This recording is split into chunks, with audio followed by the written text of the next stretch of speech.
ওবনি বাইতে যে হুনুমনি পেশাল একটু থামা এখন সাইড দেখে নই ভাতের টুকলার নামা।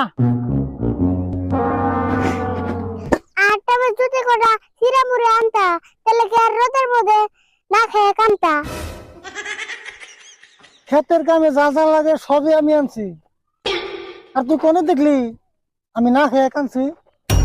ইয়া আল্লাহ, কি হইলো আবার? বেজাল একটা বাস বয়সকে আগে আমি জানি, ভাত তরকারি সবই দিছে, খালিতে নাই পানি।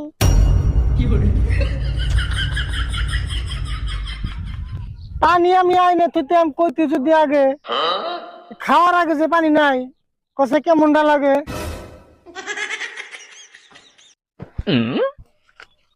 ওই যে দেখ বাড়ি একটা, ওই ব্যক্তি যাইয়ে কলের দিকে পানি আনবি বোতল একটা চাইয়ে।